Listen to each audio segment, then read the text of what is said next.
Hi friends, welcome to our channel ஸ்வெனாஸ் entertainment. வாங்க நம்ம இன்னைக்கு ஒரு புது கொரியன் டிராமா பார்க்கலாம். ஆஸ் யூஷுவல் இதுவும் ஒரு ரொமான்டிக் காமெடி டிராமா தான். இந்த கதை எப்படி இருக்கும்னா, எல்லாத்தையும் பெர்ஃபெக்ட்டா செய்யணும்னு நினைக்கிற ஹீரோ எல்லாத்தையும் தப்பு தப்பா செய்யற நம்ம ஹீரோயின். இவங்க ரெண்டு பேரும் ஊருக்குள்ள லவ் பண்றோம்னு போய் சொல்லிட்டு அந்த பொய்யை மெயின்டைன் பண்றதுக்காக படுற பாட்டை கலாட்டாவா சொல்றதா இந்த டிராமாவோட கதை. இப்ப கதைக்குள்ள போயிடலாமா? எபிசோடோட ஸ்டார்டிங்ல நம்ம ஹீரோ தான் காட்டுறாங்க. ஒரு பெரிய பாப்புலரான ஹோட்டலோட ஜிஎம். அவன் பேரு ஹியூன். டெய்லி காலையில ஹோட்டல் இன்ஸ்பெக்ஷன் பண்ணுவான். அது ஒரு ரெகுலர் வேலையாவே வச்சிருக்கான். சின்ன சின்ன தப்பு இருந்தா கூட அதை கண்ணா செய்வலையே காட்டுவான். மத்தவங்களை புரிஞ்சுட்டு உடனே அதை சரிப்படுத்தி வைப்பாங்க. நாளைக்கு வேற ஹோட்டல்ல ஒரு விஐபி மேரேஜ் நடக்குது. அதுக்கான ப்ரிப்பரேஷன்லாம் ஆல்ரெடி இவங்க பண்ணி வச்சாலும் இவன் ரீவிசிட் பண்ணிட்டு இருக்கான். ஒரு சின்ன பொருள் அலைன்மெண்ட்ல மாறி இருந்தா கூட அதை சரி பண்ணி வச்சிடணும். இல்லைன்னா அவனால அந்த இடத்துல இருந்து நகர முடியாது. வைன் குடிக்கிறதுக்கு சாப்பிடறதுக்காக எல்லாம் பிளேட் கிளாஸ் எல்லாம் அரேஞ்ச் பண்ணிருப்பாங்க. கிட்டத்தட்ட 500 கிளாஸ் 500 பிளேட் இருக்கா. அதுல கூட அலைன்மெண்ட் மிஸ் ஆயிருக்கான்னு செக் பண்ணி பாக்குற அளவுக்கு அவனுக்கு கழுகு கண்ணுங்க. அவங்க கிட்ட இந்த குட் அப்படிங்கிற ஒரு அப்ரிசியேஷன் வாங்குறது கூட அவ்வளவு கஷ்டமாட்டு இருக்கு. கடைசியா வெட்டிங் நடக்கிற ஹாலுக்கு வரான். அங்க மோஸ்ட்லி எல்லாமே பெர்ஃபெக்ட்டா எந்த தப்புமே இல்லாம பண்ணி வச்சிருக்காங்க. அது காரணம் அவனோட செக்ரட்டரி மிமி. அதுலயும் அந்த செக்ரட்டரி மிமிக்கு ஜிஎம் ஹியூன என்ன தவிர்த்து வேற யாராலையும் புரிஞ்சு வச்சுக்க முடியாதுங்கிற அளவுக்கு ஒரு சின்ன திமிரு அவ கண்ணுல தெரியுது. அந்த சமயத்துல ஹோட்டல் வாசல்ல ஒரு 3 பொண்ணுங்க வராங்க. அதுல ஒரு பொண்ணு அழுதுட்டே இருக்கு பாத்தீங்களா? அந்த பொண்ணுக்கு தான் நாளைக்கு கல்யாணம் இந்த ஹோட்டல்ல வச்சுதான் நடக்க போகுது. அதுக்காக அவங்களோட ரிலேட்டிவ்ஸ் மாப்பிள்ள சைட்ல எல்லாம் ரூம் இங்கதான் புக் பண்ணிருக்காங்க. இங்க உள்ள ஒருத்தவங்க மூலமா அவளுக்கு ஒரு தகவல் கிடைச்சிருக்கு. நாளைக்கு அவளை கல்யாணம் பண்ணிக்க போறவன் அவளோட க்ளோஸ் ஃப்ரெண்ட் கூட இங்க சல்சா பண்ணிட்டு இருக்காங்க. அதனாலதான் அவ ஒப்பாரி வச்சுட்டு அவ ஃப்ரெண்ட்ஸ் கூட சேர்ந்து ரிசப்ஷன்ல அவளோட ஃபியான்சி அவனோட ரூம்ல தான் இருக்கானு கேட்க, மேடம் இப்போதைக்கு அந்த ரூம்ல யாரும் இல்ல. அந்த ரூம்ல இல்லைன்னா அவன் வேற எந்த ரூம்ல யார் கூட இருக்கானுங்கிற விஷயம் எனக்கு உடனே தெரிஞ்சாகணும். டீடைல்ஸ் செக் பண்ணி கொடுங்கன்னு சொல்ல, சாரி மேடம், நாங்க ஜெனரல் இன்ஃபர்மேஷன் மட்டும் தான் கொடுப்போம். நீங்க கேக்குற அளவுக்கு பிரைவேட்டான இன்ஃபர்மேஷன் எல்லாம் கொடுக்கிறது எங்க ஹோட்டல் ரூல்ஸ்ல இல்லங்கிறாங்க. அப்ப அங்க கிராஸ் ஆகிற ஹீரோட கண்ணுல இந்த சிச்சுவேஷன் பட்டுது. அவனுக்கு எல்லாத்துலயுமே சரி தப்புங்கிறது ரொம்ப முக்கியம். முன்னாடி வந்து அந்த பொண்ணு கேக்குற இன்ஃபர்மேஷனை கொடுங்கன்னு சொல்றான். சார் அப்படிங்கிற மாதிரி அவங்க தயங்கவும், பரவாயில்ல கொடுங்க நானே போய் பாத்துக்கிறேன்னு சொல்லிட்டு இவன் அந்த 3 ஃப்ரெண்ட்ஸ் கேங் கூட அவளோட ஃபியான்சி தனியா இருக்கிற ரூமுக்கு வந்துடுறான். அந்த பொண்ணு இவ்வளவு நேரம் அழுதுட்டு இருந்திருக்கும்ல, இப்போ அதே கோபத்துல போய் ரூம் கதை உடைக்குமோ அப்படின்னு சொல்லி ஹீரோ பாத்துட்டு இருந்தா பொண்ணு ரூம் கதவை தட்டுறதுக்கே யோசிக்குது. பக்கத்துல இருக்கிற 2 ஃப்ரெண்ட்ஸும் என்னடி திடீர்னு அமைதி ஆயிட்ட? இல்ல இப்ப நான் ரூம் கதவை திறந்து எனக்கு கிடைச்ச இன்ஃபர்மேஷன் படி என் ஃபியான்சியும் என் ஃப்ரெண்டும் உள்ள இருந்துட்டாங்கன்னா வச்சுக்கோ, ஏன் நாளைக்கு என் கல்யாணம் நடக்காது. இந்த கல்யாணத்துக்காக இந்த ஹோட்டல்ல ரூம் புக் பண்றதுக்கு எவ்வளவு செலவாச்சுன்னு தெரியுமா? என்னோட வெட்டிங் ட்ரெஸ் கஸ்டமைஸ் பண்ணி 1 மாசமா அதுக்காக நான் டயட் இருந்து ஃபிட் ஆயிருக்கேன். இப்ப நான் அவசரப்பட்டு இந்த ரூமை திறந்துட்டேன்னா அந்த வெட்டிங் கவுன் என்னால போட முடியாது. நாளைக்கு கல்யாணம் கேன்சல் ஆயிடும். ரிலேட்டிவ்ஸ் ஃப்ரெண்ட்ஸுகளுக்கு எல்லாம் வேற பதில் சொல்ல வேண்டியிருக்கும். வேணா திரும்பி போயிடலாமாங்குது. அப்ப ஹீரோட முகத்துல ஒரு நக்கலான சிரிப்பு. மோஸ்ட்லி பொண்ணுங்கெல்லாம் வாழ்க்கைக்காக கல்யாணம் பண்ணிக்கிறது இல்ல, கல்யாணத்துல நடக்க போற இந்த ஆடம்பரத்துக்காக தான் கல்யாணம் பண்ணிக்கிறாங்க. இதனாலதான் இந்த கல்யாணம் காதல் மேல நம்பிக்கையே வர மாட்டேங்குதுன்னு அவன் மனசுல யோசிச்சுட்டு இருக்க. இந்த ஃபியான்சி போனா, சார் அவசரப்பட்டு உங்களை இதுவரை கூப்பிட்டு வந்து நிப்பாட்டிட்டேன், விட்டுருங்க, அரை மணி நேரம் தானே, அவர் என்ஜாய் பண்ணிட்டு போயிட்டோம், நாளையில இருந்து நான் அவரை ஒரு புடி பிடிச்சிக்கிறேங்க, அதுவும் இஷ்டமா, ஆனா இவ்வளவு தூரம் வந்துட்டு தப்பு நடக்கும் போது அது தட்டி கேட்காம போனா அது என் ஸ்டைலே கிடையாதுன்னு இவன் போய் அந்த ஃபியான்சியோட ரூம் கதவை தட்டுறான். அவனும் ரூம் சர்வீஸ்க்கு தான் வந்திருக்காங்கன்னு நினைச்சிட்டு, எப்பவே உங்களை கூப்பிட்டது நேரம் கட்ட நேரத்துல வந்து ஏன் தொந்தரவு பண்றீங்க?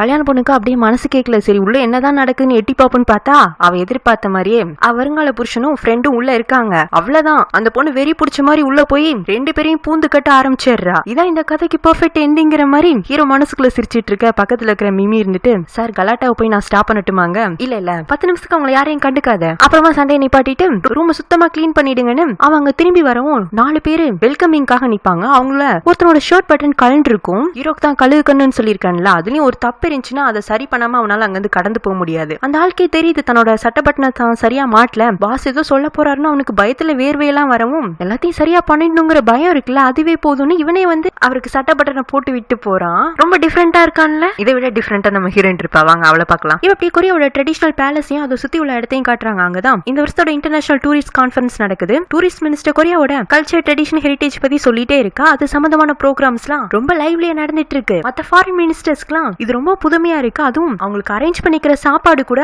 பயங்கர ட்ரெடிஷனா இருக்கு. எல்லாருமே இம்ப்ரெஸ் ஆயிடுறாங்க. டூரிஸ்ட் மினிஸ்டருக்கு பல பேர் சார்பில் பாராட்டு கிடைக்குது. இந்த ஈவென்ட்லாம் நடக்கும்போது அதை சந்தோஷமா போட்டோகிராஃப் எடுத்துட்டு இருக்கா பாத்தீங்களா? அவதான் நம்ம ஹீரோயின். அவ பேரு ஜூனா. டூரிஸ்ட் டிபார்ட்மெண்ட்ல ப்ரொமோஷன் டீம்ல இருக்கா. அவங்க டீம் தான் இந்த ஈவென்ட்டை ஹோஸ்ட் பண்ணிருக்காங்க. அதுவும் இந்த ஈவென்ட் இப்படி எல்லாம் நடக்கணும் அப்படிங்கிறது நம்ம ஹீரோயினோட ஐடியா. அது இவ்வளவு தூரம் சக்சஸ்ஃபுல்லா நடந்திருக்கு. தன்னோட மினிஸ்டருக்கு பாராட்டு கிடைச்சிருக்கு அப்படிங்கிறதுல அவளுக்கும் ஹாப்பி, அவளோட டீம் மெம்பர்ஸும் இதை வெற்றிகரமா பண்ணி முடிச்சிட்டோன்னு சந்தோஷப்பட்டு இருக்கும் போது திடீர்னு அங்க ஒரு தேனி பறந்து வருது. டீம்ல இருக்கிற ஒருத்தன், சி இது வேற அப்படிங்கிற மாதிரி அதை துரத்தி விட ஹீரோனுக்கு லைட்டா அப்பவே சந்தேகம் ஆரம்பிக்குது. என்ன எங்க இந்த தேனி வந்துச்சுங்கிற மாதிரி அவ யோசிச்சுட்டு இருக்கா. அதுக்குள்ள அவங்க டீம் மெம்பர்ஸ் எல்லாம் மேனேஜர் கூப்பிடுறாரு. மினிஸ்டர் உங்க டீமை பாராட்டுறாரு. யார் இந்த ஐடியாவை கொடுத்தது பண்ணுதுங்க, மேனேஜர் தான் அப்படிங்கிற மாதிரி முன்னாடி வரவும் டீம் மெம்பர்ஸ்க்குலாம் நம்ம கஷ்டப்பட்டு பண்ணது நம்ம உழைப்பை இவர் திருடிக்கிறாராங்கிற மாதிரி கஷ்டமா இருக்கும். அதை புரிஞ்சுட்டு ஹீரோயின் சார் நான் தான் இந்த ஐடியாவை கொடுத்தேன்னு அவ தைரியமா வந்து முன்னாடி சொல்லவும் நினைச்சேன் இந்த மாதிரி ஐடியாலாம் இந்த பைக்கிட்ட இருந்து வராது, புதுசா வந்து ஒரு ஆள் கிட்ட இருந்து தான் வந்திருக்கும்னு. ரொம்ப நல்லா பண்ணிருக்கீங்கம்மா, இந்த ஐடியா உங்களுக்கு எப்படி வந்துச்சுங்கிறத நேஷனல் டெலிவிஷன்ல ஒரு பேட்டியா கொடுத்துருன்னு சொல்லவும் இவ்வளவு சந்தோஷமா பேட்டி கொடுத்துட்டு இருக்கா. டீம் மெம்பர்ஸ் எல்லாம் கைத்தட்டி இவளை என்கரேஜ் பண்ணிட்டு இருக்காங்க. எங்கேயோ இருந்து ஒரு தேனி வந்துச்சுன்னு தானே ஹீரோயின் அப்போ யோசிச்சுட்டு இருந்திருப்பா. அந்த தேனி எங்க இருந்து வந்திருக்கும்னா ஒரு மரத்துல இருந்து தேன் கூட்டுல இருந்து. அதுல இருந்து ஒண்ணு தான் தேனி அப்பப்ப வெளியில வந்துட்டு இருந்துச்சு. ஹீரோயினோட கெட்ட நேரம் மரத்துல இருந்து காஞ்ச கட்ட ஒண்ணு தேனி கூடு மேல தவறி விழுக ஒரு தேனி கூட்டமே படையெடுத்து வந்துருது. அவ்வளவு தேனி இருந்து தப்பிக்கிறக்கா எல்லாரும் ஒவ்வொரு பக்கம் தெரிச்சு ஓட ஹீரோயினை பேட்டி எடுக்க நின்னுட்டு இருந்த கேமராமேன் எல்லாம் ஒளிஞ்சு நின்னு இந்த கலவரத்தை வீடியோ எடுக்க ஆரம்பிச்சிடுறாங்க. இந்த கான்ஃபரன்ஸ் ஏதாச்சும் ஹோட்டல்ல இல்லைன்னா ஃபங்க்ஷன் ஹால்ல நடந்துச்சுன்னா ஏதாச்சும் ஒரு பாதிப்புனா அதுக்காக சேஃப்டி ப்ரிகாஷன்ஸ் எல்லாம் இருக்கும். இங்க அந்த மாதிரி எந்த அரேஞ்ச்மெண்ட்ஸும் இல்லாதனால மக்கள் எல்லாரும் தங்களை காப்பாத்திக்கணுங்கிறதுல தான் குறியா இருக்காங்க. அதனால மினிஸ்டர்ஸ் ஃபாரின் மினிஸ்டர்ஸ்னு எல்லாரும் உருண்டு புரண்டு தேனிட்டு இருந்து தப்பிச்சிட்டு இருக்காங்க. தேனிட்டு இருந்து தப்பிக்கிறேன்னு சொல்லி அதுல பாதி பேர் அவங்களுக்குள்ளேயே மோதி இடிச்சு மண்டையை உடைச்சுக்கிட்டுன்னு கலவரமாயிட்டு இருக்கா. அதை பார்க்கவும் ஹீரோயின் போச்சு இப்படியே போனுச்சுன்னா நாளைக்கு மொத்த பழியும் நம்ம தலையில தான் விழுகும்னு அவ கஷ்டப்பட்டு ஒரு மைக்க தேடி பிடிச்சு யாரும் பயப்படாதீங்க, இது ஒன்னும் அவ்வளவு பெரிய பிரச்சனை இல்ல, பொறுமையா இருந்தோம்னா இதை ஈஸியா நம்ம ரிசால்வ் பண்ணலான்னு அவ காட்டு கத்திட்டு இருக்க. யாருமே அதை கேட்கல.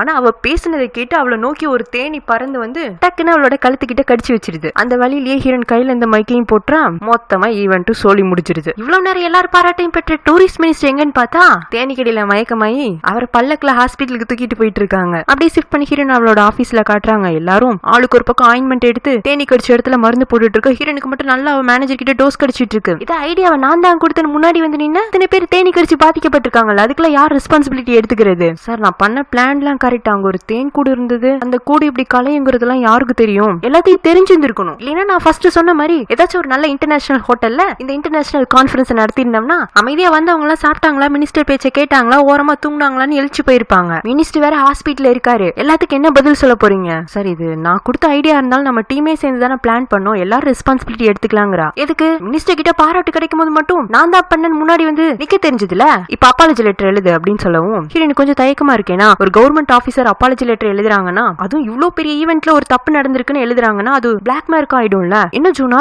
ரொம்ப கஷ்டமா இருக்கும் அப்பாலஜி லெட்டர் எழுதுறதுக்கு? நீ எல்லாம் சிவில் சர்வீஸ் எக்ஸாமே எழுதிருக்க கூடாது, எதையோ ஒண்ணு படிச்சு எக்ஸாம்ல காக்கிட்டு பாஸ் ஆயிட்டு இங்க வந்துடுறது. இவங்க பண்ற தப்புக்கு மட்டும் நம்ம பொறுப்பேத்துக்கணுமாமா. அப்பாலஜி லெட்டர் எழுதுற கஷ்டமாச்சுன்னா ரெசிக்னேஷன் லெட்டர் எழுதிடுன்னு அவளை நல்லா கத்தி விட்டுறாரு. இவளுக்கு ரொம்ப கஷ்டமா போயிடுது. அப்படியே அமைதி ஆபீஸ்ல இருந்து வெளியில வர டீம் மெம்பர்ஸ்ல இருந்து ஒரு ஓடி வந்து ஜூனா நீ இன்னும் மருந்து போட்டுக்கல, தேனிக்கடி சாதாரண கிடையாது, அது விஷமா மாறது கூட வாய்ப்பு இருக்குங்க. அவ காதுல விழுகவே இல்ல. ஏன்னா இது முறை கிடையாது. ஹீரோயின் இந்த மாதிரி சின்ன வயசுல இருந்து அவ நல்லா பண்றோம்னு நினைச்சிட்டு ஸ்டார்ட் பண்ற எல்லாமே இந்த மாதிரி தப்பா தான் முடிஞ்சிருக்கு. அந்த தப்புக்கான பொறுப்பையும் அவளே ஏத்துக்கிற மாதிரி நிலைமையில தான் தள்ளப்பட்டிருக்கா. அதுலதான் பாவம் ரொம்ப புள்ள வெக்ஸ் ஆயிடுச்சுங்க. இப்ப அப்படியே ஒரு கிளப்ப காட்டுறாங்க. அங்க ஒரு நியூ கேரக்டர் ஜாலியா அப்படியே உள்ள என்டர் ஆகுறான் பாத்தீங்களா, அவன் பேரு சான். சரியான பிளே பாய். ஒரு பொண்ணு ஓடி வந்து ஒப்பா இத்தனை நாள் எங்க போயிருந்தீங்க பாருங்க, எனக்கு என்கேஜ்மெண்ட் ஆயிடுச்சுங்க. லாஸ்ட் டைம் எனக்காக எவ்வளவு நாள் வெயிட் பண்றேன்னா அதுக்குள்ள கல்யாணத்துக்கு ஓகே சொல்லிட்டியா? நீங்க காணாம போயிருந்த நாள்ல ஏதாச்சும் ஒரு நாள் எனக்கு கால் பண்ணிருந்தீங்கன்னா உங்களுக்காக வெயிட் பண்ணிட்டு இருந்திருப்பேன். நீங்க எப்போ வருவீங்க, திரும்பி வருவீங்களா என்னன்னு தெரியாதப்போ நான் எப்படி உங்களுக்காக வெயிட் பண்ண முடியும்? இப்ப நீங்க என்ன மிஸ் பண்றீங்களா? வேணா இப்ப நம்ம கிஸ் பண்ணிக்கலாமான்னு கேக்குது. உனக்கு என்கேஜ்மெண்ட் ஆயிருச்சுன்னா அதனால என்ன நீங்க அதெல்லாம் கூட பாப்பீங்களா அப்படின்னு சொல்லிட்டு இவங்க ரெண்டு கிஸ் பண்ண போக பக்கத்து டேபிள்ல இருந்து ஒரு குரல், இது கிளப் மோட்டல் கிடையாது, இந்த சொசைட்டி எதை நோக்கி போயிட்டு இருக்குன்னே தெரியல, ஒரு கவர்மெண்ட் ஆபீசரால இந்த அநியாயத்தெல்லாம் கேட்கவும் முடியல பார்க்கவும் முடியலன்னு ஃபுல் போதையில இருக்கிற ஹீரோயின் அவளோட ஹெட்போன் எடுத்து காதுல மாட்டிக்கிறா. சானுக்கு ஹீரோயின் பேசுறது ரொம்ப இன்ட்ரெஸ்டிங்கா இருக்கு. அதனால கூட இருந்த பொண்ணை தள்ளி விட்டுட்டு ஹீரோயின் பக்கத்துல உட்காந்து அவ என்ன பண்றான்னு பாத்துட்டு இருக்கான். அதே சமயத்துல ஹீரோவை காட்டுறாங்க. அந்த நைட் நேரத்தை கூட வேஸ்ட் பண்ணாம அவனுக்கு பிடிச்ச மைக்ரோ ஆர்டிஸ்டிக் ஒர்க் பண்ணிட்டு இருக்கான். ரூமை சுத்தி நிறைய சின்ன சின்ன நுணுக்கமான பொருட்களை எல்லாம் செஞ்சு வச்சிருக்கான். மேபி இது அவனோட ஹாபியாட் இருக்கு. அப்ப அவனுக்கு காலு, சார் உங்க தம்பி திரும்பி வந்தாச்சு, இந்த இடத்துல இருக்காரு, நீங்க வந்தீங்கன்னா மீட் பண்ணலாங்க, இதோ வந்துறேன்னு சொல்லிட்டு அவன் அவசரமா அவன் தம்பியை தேடி வந்துட்டு இருக்க. இங்க நம்ம ஹீரோட தம்பியான சான் இருந்துட்டு, மேடம் ரொம்ப நேரமா ஏதோ ஒன்னு எழுதிட்டு இருக்கீங்களே, என்ன இதுங்க? ரெசிக்னேஷன் லெட்டர் அப்படின்னு அவ கஷ்டப்பட்டு ரெசிக்னேஷன் லெட்டர்ல என்னென்ன வார்த்தைகள் எல்லாம் போடலாம்னு யோசிச்சுட்டு இருக்க. இவனா அவளை பார்த்துட்டே இருக்கும். தம்பி உன் ட்ரெஸ் எல்லாம் பார்த்தா ஏதோ பெரிய இடத்துல வேலை செய்யற பையன் மாதிரி இருக்கு. ரெசிக்னேஷன் லெட்டர் எழுதுறது எவ்வளவு பெயின்ஃபுல்லான விஷயம் தெரியுமா? சோ கொஞ்சம் தள்ளி உட்கார், நான் தனிமையில இருக்க விருப்பப்படுறேங்க. இல்ல மேடம் என்னாலுமே உங்க நிலைமையை புரிஞ்சுக்க முடியுது, ஏன்னா நானுமே ஒரு வேலை வெட்டி இல்லாதவன் தான். ஆனா எனக்கு ஒரு விஷயம் நல்லா தெரியும், ரெசிக்னேஷன் லெட்டர் யாரும் டிஷ்யூ பேப்பர்ல எழுத மாட்டாங்க. யோ அவசரத்துல இங்க கிளம்பி வந்துட்டேன், வேற பேப்பரும் இல்ல, டிஷ்யூ பேப்பர் தான் கிடைச்சது, இப்ப எழுதிட்டு இருக்கேன், நாளைக்கு இதை ஜெராக்ஸ் எடுத்து கொடுத்துருவேன், உனக்கு என்ன வந்துச்சுன்னு இவ ஒரு வழியா ரெசிக்னேஷன் லெட்டர் எழுதி முடிச்சுட்டு திரும்பவும் ட்ரிங்க்ஸ் பண்ண ஆரம்பிச்சிடறா. நீங்க வேலை வேண்டாம் முடிவு பண்ணதுக்கு என்ன காரணம் தெரிஞ்சுக்கலாமாங்க? யோ இத முதல்ல நீ கேட்டிருந்தேன்னா நான் அந்த கதையை சொல்லியிருந்திருப்பேன். நானு அவ காலையில இருந்து என்ன நடந்துச்சுங்கிறத அவங்கிட்ட அவளோட காமெடியான டோன்ல ஜாலியா சொல்லிட்டு இருக்க. சான்மே என்ஜாய் பண்ணி கேக்குறான். அப்ப இந்த ரெசிக்னேஷன் லெட்டர் கொடுத்துட்டு கவர்மெண்ட் கவர்மெண்ட் வேலையில இருந்து நின்றலாம் முடிவு பண்ணிட்டீங்களா?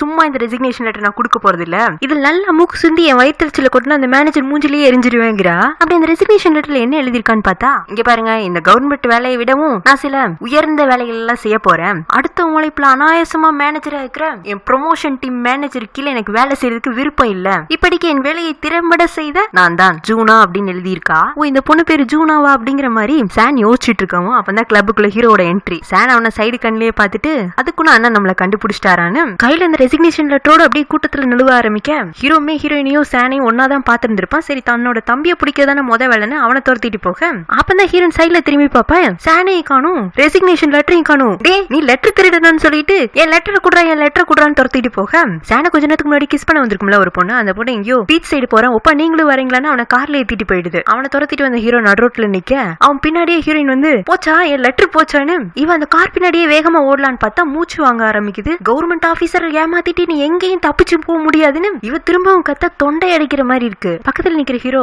மேடம் உங்களுக்கு என் தம்பியை தெரியுமாங்க? அவளுக்கு தலை சுத்த ஆரம்பிக்குது. சார் என்ன காப்பாத்துங்கன்னு இவ அவனை புடிச்சுக்கிறா. ஐயோ, போதையில இருக்கிறவன் நம்ம மேல வாந்தி எடுக்க போறாளாட்டு இருக்குன்னு இவன் அவளை புடிச்சு தள்ளி விட, ஹீரோனா அவன் காலடியிலேயே விழுந்துடுறா. விழுந்தவ எழுந்திருப்பான்னு பார்த்தா அப்படியே விழுந்த மேனிக்க கிடக்க இவன், மேடம் எழுந்திருக்கிறீங்களா அப்படின்னு சொல்லி அவளை இப்படி திருப்புனா கண்ணு ரெண்டும் நில குத்தி நிக்குது. இவன் அவசர அவசரமா ஆம்புலன்ஸ் கால் பண்ணி அவளை ஹாஸ்பிட்டலுக்கு கொண்டு போக, கார்டியன் ஃபார்ம்ல வர இவனதான் சைன் பண்ண சொல்றாங்க. பெரிய ஆபத்துக்கு பாவம் இல்லன்னு அதையும் பண்ணிடுறான். அங்க இருக்கிற நர்ஸா இவன் ஹீரோனோட ஹஸ்பண்ட் நினைச்சிட்டு, சார் உங்க ஒய்ஃப்க்கு என்ன பிரச்சனையே தெரியல, அவங்களை ஐசியூல வச்சிருக்கோம், நீங்க உட்காருங்க, நார்மல் வார்டுக்கு சீக்கிரமே கொண்டு வந்துடுறோம்னு அவனை அங்கேயே உட்கார வச்சிடுறாங்க. ரொம்ப நேரமா அவளுக்கு ட்ரீட்மெண்ட் பார்த்து காலையில் 4 மணி வாக்குல தான் அவளை நார்மல் வார்டுல கொண்டு வந்து விடுறாங்க. அவளுக்கு ஆப்போசிட்ல ஹீரோ உட்கார்ந்துட்டு இருக்கான். இப்பதான் அவளை அவன் டாப் டு பாட்டம் சர்ச் பண்ணிட்டு இருக்கான். நம்ம ஆளுக்கு தான் ஏதாச்சும் ஒண்ணு சின்னதா அலைன்மெண்ட் மாறினாலே கண்ணு உறுத்த ஆரம்பிச்சிடும்ல. ஹீரோனோட ஷர்ட் பட்டன் சரியா மாட்டப்பல்ல. அதை பார்த்துட்டு அவனால சும்மா இருக்க முடியல. போ எழுந்திரி, பட்டனை சரி பண்ணுனே அவனோட மைண்ட் சொல்லிட்டு இருக்கு. இல்ல வேண்டாம், அது ஒரு பொட்ட பிள்ளை, நமக்கு தேவையில்லாத வேலைன்னு இன்னொரு மைண்ட் சொல்லிட்டு இருக்க. ஆனா என்ன பண்றது, பழக்க தோசம் அவனை எழுந்திரிக்க வச்சிருது. பட்டனை கழட்டி மாட்டலான்னு போவான். ஆனா இது ரொம்ப தப்புன்னு முடிவு பண்ணி ஒரு பெட்ஷீட் எடுத்து அவளை கவர் பண்ணிட்டு இது ஓகேன்னு யோசிச்சுட்டு இருக்க. அதுக்குள்ள ஹீரோயின் கண்ணு முழிச்சிடுறா. ஏடா அது இவ்வளவு ஹேண்ட்ஸமா இருக்காரு, கனவோ அப்படின்னு யோசிச்சுட்டு இருக்க. அவனா நர்ஸ் பேஷண்ட்டுக்கு நினைவு வந்துருச்சுன்னு அங்க இருந்து ஓடிடுறான். இப்பதான் ஹீரோனுக்கு நைட் என்ன நடந்துச்சுன்னு ஞாபகம் வருது. ஐயோ, இவன் காலடியில தான் நம்ம விழுந்தோன்னு அவன் மூஞ்சிலேயே மூச்சிடக்கூடாது, இவன் அந்த பக்கமா பெட்ஷீட்டை கவர் பண்ணிட்டு படுத்துறா. அப்புறம் டாக்டர் வந்து செக் பண்ணி பாக்குறாங்க. இப்ப நார்மல் ஆயிட்டீங்க. நீங்க ட்ரிங்க்ஸ் பண்றதுக்கு முன்னாடி எதுவும் மருந்து மாத்திரை எடுத்துக்கிட்டீங்களா? இல்ல. எதுவும் உங்களுக்கு ஒத்துக்காத ஃபுட் சாப்பிட்டு இருந்தீங்களா? அவ இல்லன்னு சொல்லிட்டு கழுத்து பக்கமா ஊரல் எடுக்கவும் அங்க வேகமா சொரிய ஆரம்பிப்பாளா. இது என்ன தேனி கடிச்ச மாதிரி இருக்கு? ஆமா டாக்டர், நேத்து காலையில தேனி கடிச்சிருச்சுங்க. ஓ மை காட், அதுக்கு உடனே நீங்க ட்ரீட்மெண்ட் பாத்துருக்க வேண்டாமா? எல்லாருக்கும் தேனி கடி சாதாரணமா இருக்காது. ஒவ்வொருத்தரோட பாடி டெம்பரேச்சர், அவங்க பாடியோட கெமிக்கல் ரியாக்ட் பொறுத்து அதோட வீரியம் மாறுபடும். நீங்க நேத்துக்கு நைட்டு பொழைச்சதே மெடிக்கல் மிராக்கிள் அப்படின்னு அவர் சொல்லிட்டு போகும். ஹீரோனிக்கு அதிர்ச்சி, நான் இன்னும் உயிரோட தானே இருக்கேன், இல்ல செத்துக்கிட்டு போயிட்டு அவளே தொட்டு பாத்துட்டு இருக்கா. அப்ப பக்கத்துல இருக்கிற லேடி இருந்துட்டு, பாப்பா பயப்படாதம்மா, நீ இன்னும் உயிரோட தான் இருக்க, அதுவும் புருஷன் உன் மேல வச்சிருந்த அன்புக்கு நீ இன்னும் 50 வருஷ நாள் வாழ்வ. யாரு என் புருஷன்? உனக்காக நைட்டு ஃபுல்லா ஹாஸ்பிட்டல் வரண்டாலேயே கிடந்தார்ல, அந்த தம்பியத்தான் சொல்றேன். இந்த ஆரஞ்சு பழத்தை சாப்பிடுன்னு அவங்க கையில இருக்கிற ஒரு ஆரஞ்சு பழத்தை குடுக்குறாங்க. இவ வாங்கி சாப்பிடலான்னு போகும்போது அந்த லேடியோட ஹஸ்பண்டும் வந்துடுறாரு. என்ன பாப்பா முழிச்சிருச்சா? உன் ஹஸ்பண்ட் ரொம்ப ஹேண்ட்ஸமா இருக்காருமா அப்படின்னு சொல்லவும் அவர் என்னோட ஹஸ்பண்ட் இல்லங்கிறா. இந்த பொண்ணுக்கு பாய் ஃப்ரெண்டா தான் இருக்க வாய்ப்பு இருக்கும் நைட்டே சொன்னேன்னு அந்த வயசான ஹஸ்பண்ட் ஒய்ஃப் ஏதோ ஒன்னு அவங்களுக்குள்ள பேசிட்டு இருக்கவும் ஹீரோயினும் சரி இவங்கள்ட்ட போய் என்னத்த சொல்றதுன்னு ஆரஞ்சு பழத்தை சாப்பிடலான்னு போக அதுக்குள்ள ஹீரோ திரும்பி வந்துடுறான். இவ அவங்கிட்ட, யார் நீங்க, எனக்கு ரொம்ப பெரிய உதவி செஞ்சிருக்கீங்க, உங்களுக்கு நான் ரொம்பவே நன்றி கடன் பட்டிருக்குன்னு அவ பேசிட்டே இருக்கவும் இந்த முறையும் ஹீரோட கண்ணு ஆட்டோமேட்டிக்கா அவளோட ஷர்ட் பக்கமா போகுது. அவனோட கையா திரும்ப பரப்பரக்க ஆரம்பிக்க ரொம்ப கண்ட்ரோல்டா, மேடம் உங்க ஷர்ட் பட்டனை மாட்டிக்கிறீங்களான்னு சொல்ல மத்த யாராச்சும் பொண்ணுங்களா இருந்தா இவன் பாத்துட்டு இருந்த இடத்துக்கு ரைன்னு ஒண்ணு விட்டுருப்பாங்க. நம்ம ஹீரோயின் அந்த டைப்லாம் இல்ல. அவன் நினைச்சுக்கிற நம்ம நல்லதுக்கு தான் சொல்றான்னு தேங்க்ஸ் சார்னு பட்டனை மாட்டிட்டு இருக்கா. அதுலயும் முன்னாடியே அவ கழட்டி மாட்டிட்டு இருக்கும். இவனுக்கு ரொம்ப அன்கம்ஃபர்டபிளா இருக்கு. பட்டன் மாட்டும் போது கை தேனி கடிச்சு பக்கமா போயிடுதா. புண்ணு எரியற மாதிரி இருக்கும். எச்சு தொட்டு வேற புண்ணு மேல வைக்கிறான். அவனுக்கா கண் கொண்டு இதெல்லாம் பார்க்க முடியல. டே சான், உன்னோட டேஸ்ட் நீ இவ்வளவு மட்டமாவா இறங்கி போயிடுச்சுன்னு அவன் தம்பியை நொந்துட்டு இருக்க. இவன் டேஸ்டே நீ கொஞ்ச நாள்ல அப்படிதான் மாற போகுதுன்னு தெரியாம புலம்பிட்டு இருக்காங்க. நர்ஸங்க வந்து, சார் இந்தாங்க நீங்க மெடிக்கல் பில் பே பண்ணிருந்தீங்களா, அதோட ரெசிப்ட்னு அவன் கையில கொடுத்துட்டு போறாங்க. நல்ல வேலைப்பா, நம்ம வேலை முடிஞ்சதுன்னு ஹீரோ ஹாஸ்பிட்டல் இருந்து வெளியில போக ஹீரோனும் பின்னாடியே ஓடி வரா. ஹீரோ நேத்தி கிளப் வாசலே காரை நிப்பாட்டிட்டு ஆம்புலன்ஸ்ல தான் ஹீரோயின் கூட வந்திருப்பான். அதனால அவன் ஒரு கால் டாக்ஸில ஏறிறான். இவ கால் டாக்ஸியை துரத்திட்டு வந்து, வாங்க நான் உங்கள்ட்ட கொஞ்சம் பேசணுங்க. அவனு ஏதோ எமர்ஜென்சியோன்னு கார்ல இருந்து இறங்கி என்ன பிரச்சனை கேட்க, இல்ல என்னோட மெடிக்கல் பில் நீங்க தானே பே பண்ணிருந்தீங்க. அது ஒன்னும் பிரச்சனை இல்லைங்க, நீங்க திருப்பி எல்லாம் பணம் கொடுக்க வேண்டாம், நான் ஒரு சின்ன சேரிட்டி ஒர்க் பண்ண மாதிரி நினைச்சுக்கிறேன். ஐயோ அப்படி நீங்க கடனால எனக்கு எதுவும் பண்ண வேண்டாம், அவசரமா பில்ல மட்டும் பே பண்ணிட்டு போயிட்டீங்க. என்னோட திங்ஸ் எல்லாம் நேற்று கிளப்லயே விட்டுட்டு வந்துட்டேன்.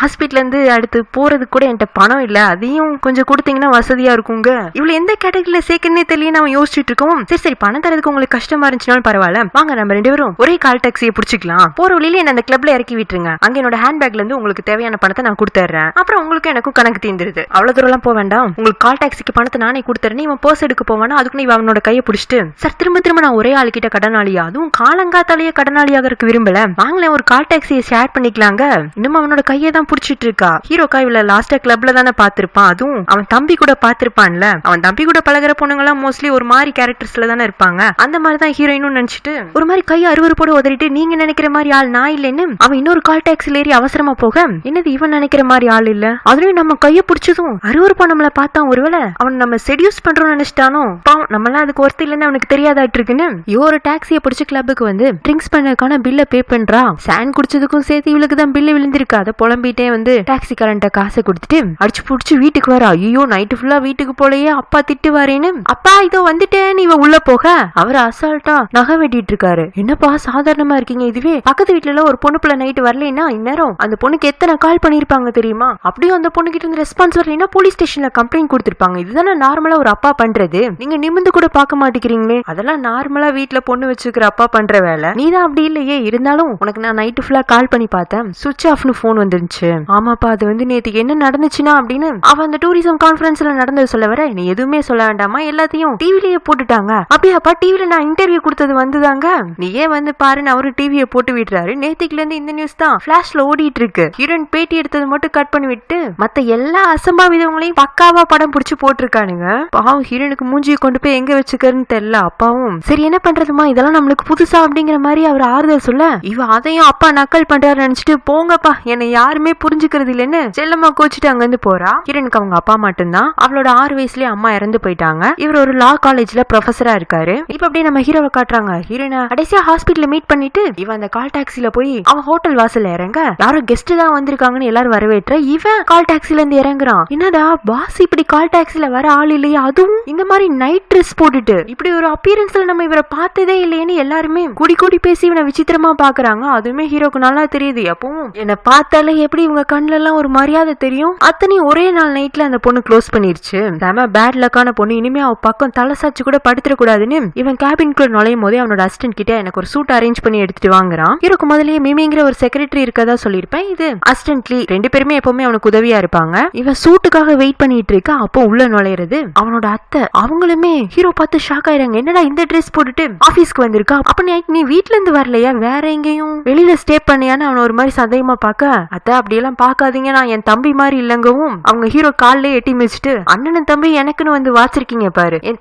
தம்பி பொண்டாட்டி நிம்மதியா போய் சேர்ந்துட்டாங்க, உங்க 2 பேரையும் கஷ்டப்பட்டு ஒத்தாளா வளர்த்து என்ன பிரயோஜனம், எனக்கு ஒரு மரியாதையும் இல்ல அப்படின்னு அவங்க சலிச்சுக்க, சாரி தம்பியை தேடி போனதுனாலதான் நேத்திக்கு பிரச்சனை ஆயிடுச்சு, சரி அவன் கிடைச்சானா இல்ல, சரி அவன் வரப்ப வரட்டும், உனக்கான கல்யாண வேலையெல்லாம் பாக்கலாம், இவ்வளவு பெரிய ஹோட்டல் ரெசார்ட்டுக்குலாம் ஓனரா இருக்கிற நீ 32 வயசுல கல்யாணம் பண்ணமா இருந்தேன்னா உன்ன ஒரு ரெஸ்பான்சிபிள் பிசினஸ் மேனா யாரும் பார்க்க மாட்டாங்க, சில டேட்டிங் அரேஞ்ச்மெண்ட்ஸ் எல்லாம் உனக்கு ஏற்கனவே அரேஞ்ச் பண்ணி வச்சிருக்கேன், இனி ரெகுலரா நீ டேட்டிங் போகணும்னு சொல்லவும், என்னோட பொசிஷனுக்கு கல்யாணம் எவ்வளவு முக்கியம்னு எனக்கு தெரியும், நான் டேட்டிங் போறேங்கிறான். ஹீரோ ஹோட்டல் ரெசார்ட்டுக்குலாம் ஜிஎம்ஆ இருந்தாலும் மொத்த பிசினஸ்க்கும் சேர் பர்சன் அது அத்தை தான், அவங்க சொன்னா வீட்ல மாதிரி பேச்சு கிடையாது, அந்த மாதிரி தான் அவங்க ரோல் இது வரைக்கும் மெயின்டைன் பண்ணிட்டு இருக்காங்க. டூரிசம் கான்ஃபரன்ஸ் நடந்தது வெள்ளிக்கிழமை, சனிக்கிழமை ஃபுல்லா ஹீரோயின் வீட்டுக்குள்ளேயே முடங்கி இருந்துட்டு ஞாயிற்றுக்கிழமை காத்து வாங்கலான்னு வெளியில போனா அவங்க ஏரியால இருக்கிற ஒரு சின்ன பையன் அவங்க அம்மா கிட்ட, அம்மா ஆஜுமாவை நம்ம நேத்திக்கு டிவில பார்த்தோம்ல ரொம்ப ஃபன்னியா இருந்துச்சுமா அப்படின்னு அவன் கமெண்ட் கொடுக்க, டே சிறுவன் இங்க வாடா, நான் எத்தனை டைம் சொல்லிருக்கேன் இனி அக்கான்னு கூப்பிடு ஆஜுமான்னு கூப்பிடாதன்னு, சாரி ஆண்டி இனிமே கூப்பிட மாட்டேன்ட்டு போறான். ஐயோ அப்படின்னு இவ தலையை பிச்சுக்கலான்னு இருக்கும் போது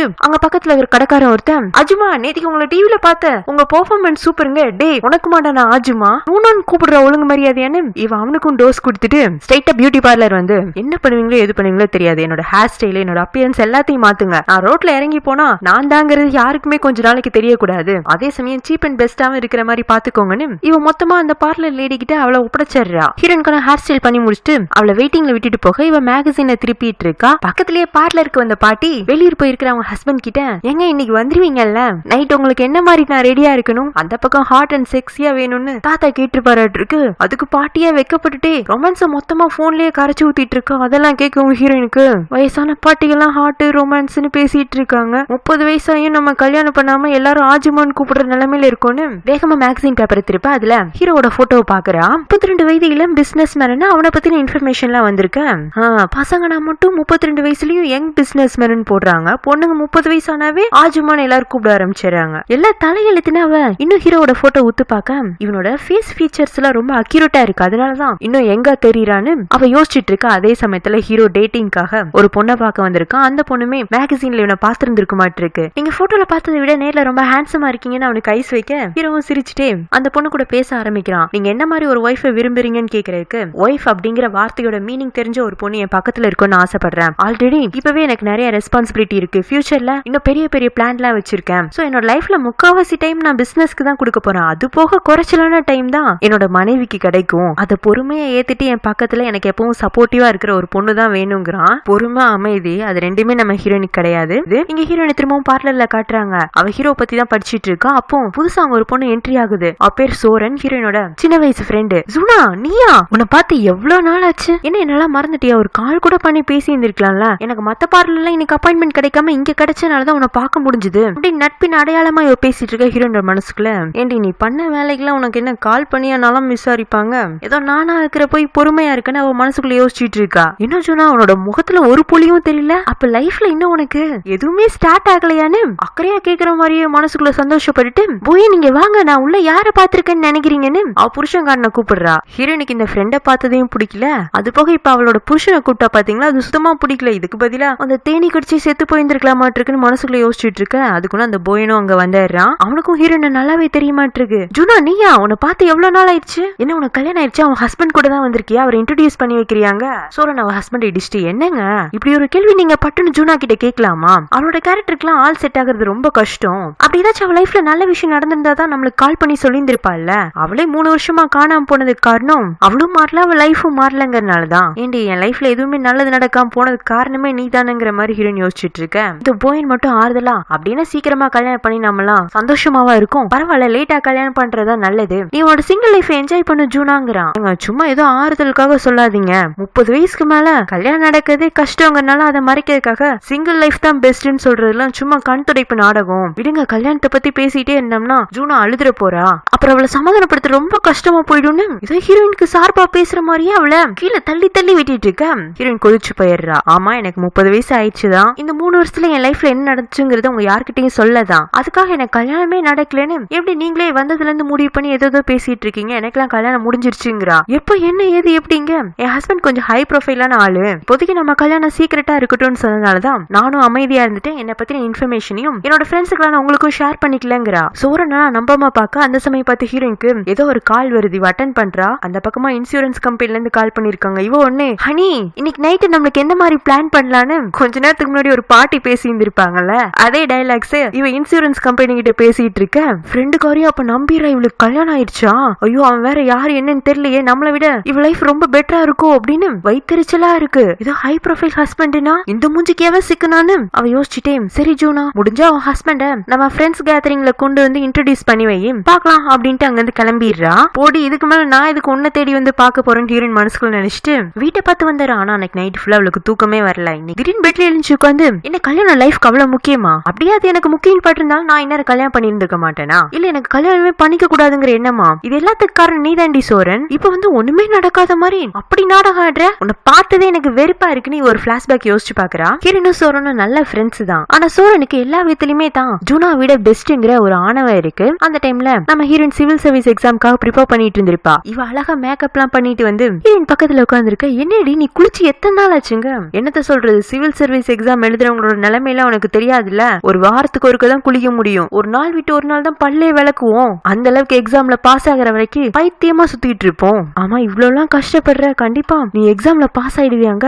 எனக்கு நம்பிக்கை இருக்கு. எங்க செட்லயே எங்க சீனியர் இப்ப தான் பாஸ் ஆனாரு. அதுவும் அவரது எங்க எக்ஸாமை விட ரொம்ப கஷ்டம். அவர் பயங்கர ஜீனியஸ். இது வரைக்கும் நடந்த 3 ரவுண்ட்லயுமே செகண்ட் அட்டெம்ப்ட் போகாம ஃபர்ஸ்ட் அட்டெம்ப்ட்லயே எல்லா ரவுண்டுமே கிளியர் பண்ணிட்டாரு. ஃபைனலா அவருக்கு இன்டர்வியூ மட்டும் தான். அது முடிஞ்சதுன்னா அபிஷியலா லாயர் ஆயிடுவாருங்க. என்னடி நீ இவ்வளவு தூரம் அந்த சீனியர் பத்தி பேசுறத பார்த்தா உனக்கு அவர் மேல இன்ட்ரெஸ்ட் இருக்கும் அப்படிங்கவும். ஆமா எனக்கு அவரைனா ரொம்ப பிடிக்கும். கோச்சிங் சென்டர்ல எங்க உட்காந்து இருந்தாலும் என்னோட கண்ணு அவர் தேடிதான் போகும். எப்பவுமே பாசிட்டிவா பேசுவாரு. நான் என்னோட எக்ஸாமோட செகண்ட் ரவுண்ட் கிளியர் பண்ணதுக்கு அப்புறமா அவர்கிட்ட என் மனசுல உள்ள ஆசையை சொல்லான் இருக்கேன்னு இவன் சொல்லி வாய மூடுறதுக்குன்னா அந்த வழியில இவ சொன்ன அந்த சீனியர் கிராஸ் ஆகுறாரு. சீனியர் யாருன்னு தெரியுதா? போயன் தான். அவன் ஹீரோனுக்கு ஹாய் சொல்ல ஹீரோனா ரொம்ப சந்தோஷமா தான் பக்கத்துல இருக்கிற சோரனை ஃப்ரெண்டா இன்ட்ரோடியூஸ் பண்ணி வச்சிருப்பா. அதுல இருந்து கொஞ்ச நாளே ஹீரோயின் செகண்ட் ரவுண்ட்லயும் பாஸ் ஆயிடுறா. தன்னோட காதல சொல்றதுக்கான நேரம் வந்துருச்சுன்னு அவ சந்தோஷப்பட்டு இருக்க. இருக்க சோரன் கிட்ட இருந்து காலு இவ்வளவு தன்னோட ஃப்ரெண்ட பாக்க ஆசையா அங்குள்ள ரெஸ்டாரண்ட் கூடி வந்தா இவ கண்ணு முன்னாடி இருக்கிற காட்சி என்ன, சீனியர் போயன் சோரனை ப்ரொபோஸ் பண்ணிட்டு இருக்காரு. ஹீரோனுக்கு பார்க்கவும் அதிர்ச்சி கோபம், என்ன சொல்றேனே தெரியல. அவளால தான் ஃப்ரெண்ட நொந்துக்க கூட முடியல. ஏன்னா எனக்கு சீனியர் மேல இன்ட்ரெஸ்ட் இருக்கு, அவர் எனக்கு பிடிக்கும் தான் சொல்லியிருந்தாலே தவிர்த்து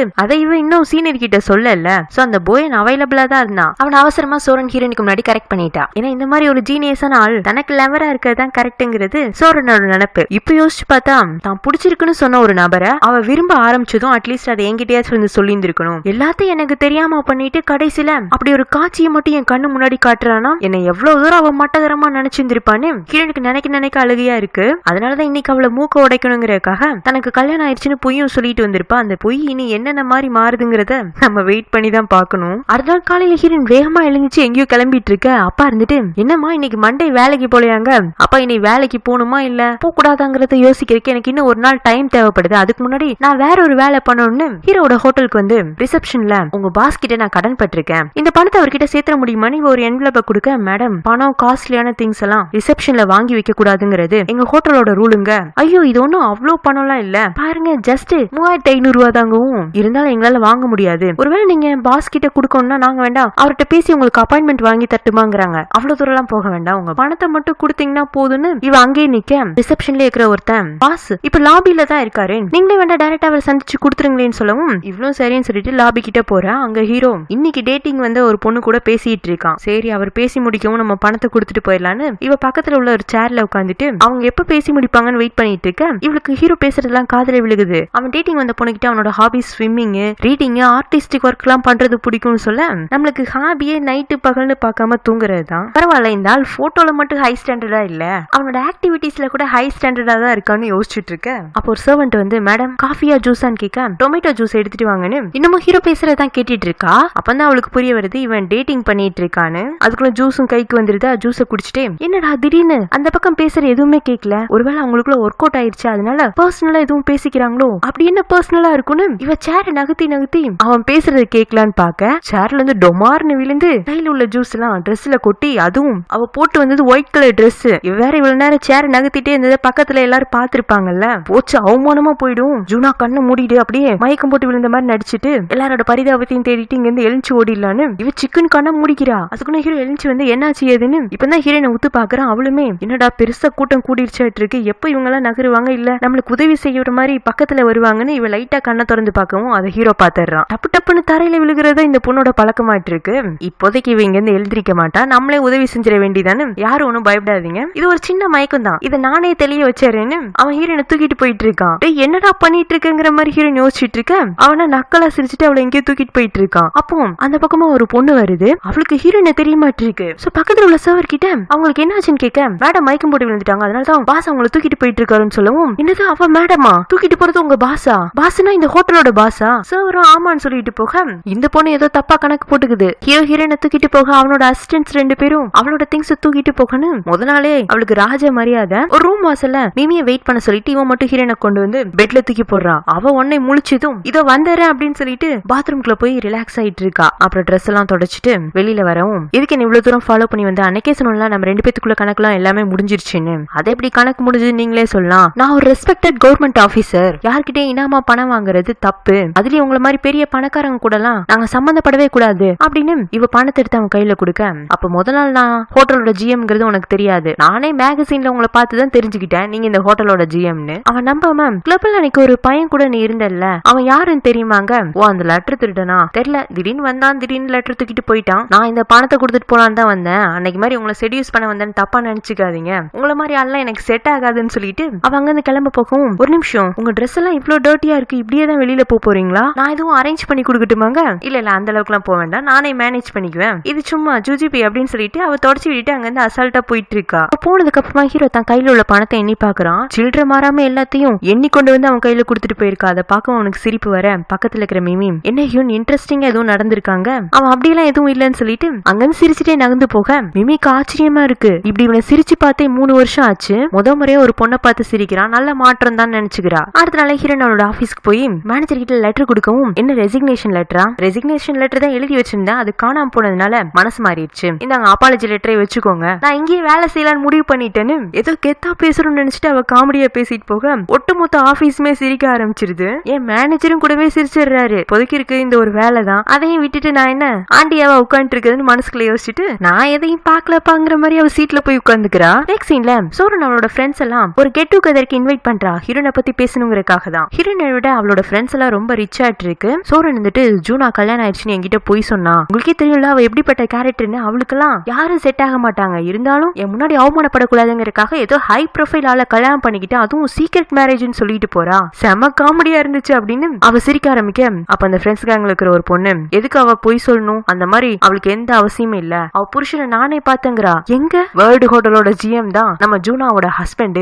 என்னடி சொல்ற, நல்லா பாத்தியா என்ன எதுன்னு கேட்கவும் அவ அப்படியே அவ பார்த்த விஷயத்தெல்லாம் சொல்ல, ஐயோ என்னோட புருஷன் கூட அப்படி என்ன தூக்கிட்டு போனது இல்லையே, கல்யாணம் சீக்கிரட்டா இருக்கும் போதே இப்படி தான் பொண்டாட்டியை தாங்குறாருன்னா பப்ளிக்கா எல்லாருக்கும் கல்யாணம் தெரிஞ்சிருச்சுன்னா இவங்க தான் ட்ரெண்டிங் கப்பல்ல இருப்பாங்கப்பா. உண்மையிலேயே ஜூனா தான் நம்ம கேங்லயே லக்கியாட்டு இருக்கு. நம்ம என்னன்னா நம்ம எல்லாரும் கெத்துன்னு காட்டிக்கிறதுக்காக அவளை டம்மி பீஸா நம்மளோட கேங்ல வச்சிருந்தா கடைசியில அவதான் நம்ம கேங்லயே ஹீரோயினா அப்படின்னு ஆளாளுக்கு ஒவ்வொரு பக்கம் வைத்தறிச்சலோட தங்களுக்கு தெரிஞ்சவங்க தெரியாதவங்க அப்படின்னு எல்லாருக்கும் கால் பண்ணி ஹீரோயினை கல்யாணமான விஷயத்த சொல்லிட்டு இருக்காங்க. அதுவும் ஃப்ரெண்ட்ஸ் எல்லாம் ரிச்சான பீப்புள்ஸ்ல, அதனால அவங்க கொடுக்குற இன்ஃபர்மேஷன் கூட ஹை ஸ்டாண்டர்ட் பீப்புள்ஸ்க்கு தான் டிரான்ஸ்ஃபர் ஆயிட்டு இருக்கு. அப்படி இன்ஃபர்மேஷன் எங்க வரைக்கும் ரீச் ஆயிருக்குன்னா அந்த வீக்கெண்ட்ல ஹீரோ ஒரு டேட்டிங்காக போறான். ஹீரோயின் பணம் கொடுக்க ஹோட்டலுக்கு வந்திருப்பாள்ல, அப்போ ஒரு பொண்ணு கூட டேட் பண்ணிட்டு இருந்திருப்பான்ல, அந்த பொண்ணு தான். அவர் இருந்துட்டு அன்னைக்கு உங்களுக்கு பிடிச்சது பிடிக்காதுன்னு எல்லாத்தையும் சொன்னீங்க, உங்களுக்கு கல்யாணமானது என்கிட்ட சொல்லலன்னு கூப்பிடவும் எனக்கு கல்யாணம் ஆயிடுச்சா அப்படின்னு ஹீரோ அதிர்ச்சி ஆகுறான். என்ன தெரியாத மாதிரி நடிக்கிறீங்க, வெளியிலதான் உங்களோட இமேஜ் கிளீன் இமேஜ் ஆயிட்டு இருக்கு, ஆனா உள்ளுக்குள்ள ரொம்ப நாரி போய் கிடைக்குது, நம்ம டேட்டிங் இதோட ஸ்டாப் பண்ணிக்கலான்னு அந்த பொண்ணு அங்கிருந்து நகர்ந்து போக